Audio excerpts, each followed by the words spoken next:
Olá, meus iluminados queridos! No vídeo passado eu falei sobre a parte 1 dos 7 objetivos da iluminação em uma cena. E hoje eu vou continuar com a parte 2. Na parte 2 nós vamos falar sobre revelar texturas, definir um estilo visual, criar interesse visual, continuidade e coerência. Meu nome é Rayana, do canal Highlights, entendeu? Highlights. Sou artista 3D e ilustradora, trabalho com jogos e animações. E vou falar para vocês sobre iluminação, que eu sei que muita gente reclama que é ruim. E vamos começar com revelar texturas e outras qualidades dos materiais. Uma das características que eu mais gosto da iluminação é sobre a capacidade dela de revelar texturas ou até de esconder. Por exemplo, aqui temos uma superfície que com essa luz não dá para ver muito bem os relevos, mas se eu colocar uma luz mais lateral, eu consigo ver melhor, tá vendo? Esse jogo de sombra e luz pode trazer também uma textura para a imagem final. Além da textura, a luz ajuda a identificar que tipo de material está na cena, se é madeira, vidro, metal. A luz pode variar de acordo com o material para revelar melhor as qualidades do objeto e torná-lo mais interessante. Depois nós temos definir um estilo visual. Que é definir o estilo visual. O que seria um estilo visual? Olha, parece estranho falar da luz como algo que contribui para criar um estilo, porque, afinal das contas, muitas vezes a gente não percebe muito bem o que está acontecendo ali, a gente não percebe o papel da iluminação numa cena, mas a gente também consegue reconhecer a iluminação agindo para ajudar a definir alguns estilos em um filme. Mas primeiro, o que seria um estilo? Segundo David Bordwell, o estilo em cinema refere-se ao uso sistemático e expressivo de técnicas cinematográficas para criar uma experiência específica para o espectador. Em outras palavras, podemos definir que um estilo é um conjunto de características distintivas e expressões que diferem uma obra, um autor, um período histórico, um diretor, um movimento ou até uma época. Definido isso, vou dar 2 exemplos de como a luz pode ajudar a definir um estilo. Um dos mais conhecidos é o filme noir ou neo-noir. Uns classificam como gênero e outros classificam como estilo. Neste vídeo, vamos nos atentar às técnicas de iluminação do estilo do filme noir. E esse estilo é ótimo para trazer de exemplo, porque a iluminação é muito característica do filme noir. São caracterizados por um alto contraste e fortes sombras, áreas com muitas manchas escuras, geralmente tendo uma luz forte vinda de um ângulo inesperado, digamos assim. Esse tipo de iluminação é muito usado para trazer drama e mistério à imagem, o que combina com sua temática e o momento histórico. E falando nisso, nós temos mais uma curiosidade histórica. O termo noir veio do francês negro, uma expressão muito usada para subgênero do tipo policial, influenciada pelo expressionismo alemão, o qual teve seu ápice nos Estados Unidos entre 1939 e 1950. É importante destacar o contexto histórico. Sendo fortemente influenciado pelo expressionismo alemão na época do nazismo, muitos diretores alemães, como Fritz Lang, foram forçados a emigrar, principalmente para os Estados Unidos. E aí eles levaram toda a sua bagagem teórica como diretor de cinema lá para os Estados Unidos e começaram a fazer os filmes lá. Um ponto forte aqui é que o estilo ele carrega muito pessimismo, desilusão, suspense, drama, crime, trauma, mistério, tensões sociais e psicológicos baseados na realidade daquela época. Uma época marcada por Segunda Guerra, a Grande Depressão e aquela ansiedade da Guerra Fria. Rembrandt Lightning, ou Luz de Rembrandt. Rembrandt. Ele é holandês, não sei falar holandês. Bom, no vídeo passado, em alguns momentos eu falei sobre a iluminação renascentista.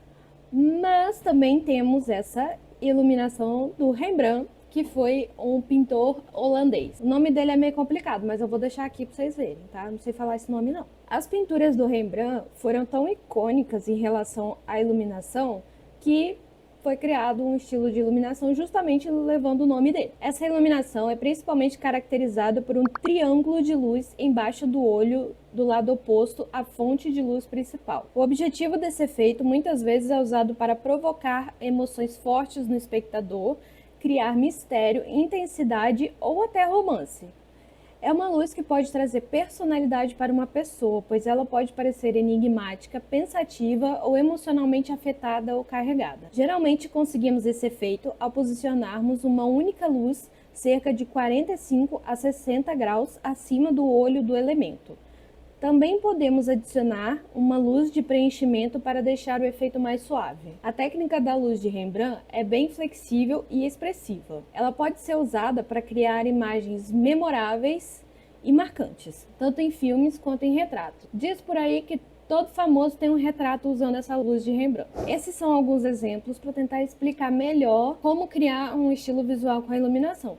Mas nós temos vários outros estilos, como por exemplo o realismo, hiperrealismo, cartoon, abstrato, estilizado, low-key, high-key e vários outros. Agora me responde aqui, e responde mesmo. Vocês acham que valeria a pena fazer um vídeo explicando sobre esses estilos? Comenta aqui nos comentários, tá bom? Comenta aí se acha que sim, e aí eu vejo se dá pra colocar na agenda. E por último, mas não menos curto, criar interesse visual, continuidades coerentes. Vocês já estão cansados de me ouvir falar isso. Olha, eu confesso que essa aqui me confundiu um pouquinho quando eu tava estudando há um tempo atrás. Mas assim, foi só eu começar a iluminar um pouquinho que eu já percebi que faz todo sentido. Aí eu comecei a ver os problemas, né? Óbvio. Você já deve saber, mas caso não saiba, os filmes são filmados muitas vezes em horas diferentes, em dias diferentes e normalmente tem muita gente trabalhando em cima de um shot. Isso no caso dele ser filmado, né? No caso dele ser animado, tem muita gente trabalhando em cima de um shot ou uma sequência, enfim. Então é muito fácil as coisas perderem a conexão. Entende? Por isso, a gente tem que garantir que um shot não vai ficar desconexo do outro. O primeiro exemplo, que é bem exagerado, seria você coloca uma luz quente numa sequência e aí do nada ela muda para uma luz fria, sem motivo nenhum. E aí ela volta para a luz quente. Com certeza o espectador vai perceber essa diferença e vai achar estranho. Porém, temos uma palavra-chave aqui, ou melhor, uma frase-chave aqui, que é sem motivação aparente. Se existir uma motivação, isso é aceitável. Caso exista um porquê dessa luz ter sido mudada de acordo com o storytelling, é perfeitamente possível que isso aconteça. E o espectador não vai perceber. O segundo exemplo é quando a câmera está apontada para um personagem e ele está sendo iluminado da esquerda para a direita. Aqui no caso, sou eu tentando falar com o Nico que ele não pode mijar na casa inteira. De repente, a câmera muda para focar em outra coisa, ou seja, o local onde ele deve fazer as necessidades caninas dele. Quando a câmera volta para o Nico, a luz está da direita para a esquerda. Não fez sentido, né? Pois então, isso também cria uma confusão para quem está assistindo. É importante ressaltar, sem motivação. Motivação é a palavra. Entretanto, temos algumas exceções. Muitas vezes você pode ter um backlighting ou uma ring light, que é uma iluminação que vem de trás. Você pode movimentar ela de acordo com o que achar melhor para aquele shot. Por exemplo, às vezes a luz da lua tá, às vezes a iluminação tá para cá, mas aí você quer mudar um pouquinho. Isso geralmente vai ser imperceptível, então você tem permissão para fazer isso, tá? Eu deixo. O terceiro exemplo é quando a luz pode variar em questão à qualidade, ou seja, se ela é dura ou suave. Não faz sentido em um shot a luz produzir sombras duras e no shot seguinte a mesma luz produzir sombras suaves. O quarto exemplo é o que chamamos de Lighting Ratio, ou proporção de iluminação, que basicamente é a proporção entre o ponto mais iluminado e o ponto menos iluminado. Em outras palavras, luz e sombra. Proporção de luz e sombra. Você vai encontrar essa proporção sendo expressa assim: 8:1, 4:1, 3:1, 2:1, onde a proporção da sombra é sempre 1. E você vai ler 8:1 assim: a parte mais iluminada é 8 vezes maior do que a parte menos iluminada, captou? E aí, para preservar essa continuidade, é interessante você manter mais ou menos essa mesma proporção, tá? Mas, porém, entretanto, todavia, geralmente você pode mudar a proporção de um plano aberto, que é o long shot, ou um plano fechado, que é o close-up, para uma proporção mais baixa, por exemplo, 2:1. Isso normalmente é feito para diminuir a intensidade da sombra no rosto do ator. Porque geralmente não é muito desejável muita sombra, porque deixa a cara do sujeito feia. Obviamente pode ser que seja a proposta, mas no geral o ator quer ficar bonito. Então, obviamente, toda escolha tem uma motivação por trás. Mas o ponto aqui é demonstrar que isso é possível, tá bom? E também não tem necessidade de ficar todo noiado pensando, ai meu Deus, será que tá certo essa proporção? Porque isso geralmente a gente tira de olho mesmo, sabe? Uma boa estratégia para você manter a iluminação é você pegar uma iluminação já pré-setada e usar em outras iluminações. Basicamente importar, exportar ou copiar e colar. Chamamos isso de Lighting Rig. Eu pareci uma professora de inglês falando. E que muitas vezes é criado pelo Lightning Lead. Aí o rig ele pode ser importado e exportado de uma cena para outra. Não tem necessidade de fazer tudo do zero, toda a cena, pelo amor de Deus. E quanto ao criar interesse visual, não tem muito o que falar não, tá? É simplesmente deixar o negócio belo. Porque tudo que a gente faz no final das contas é para deixar o troço belo.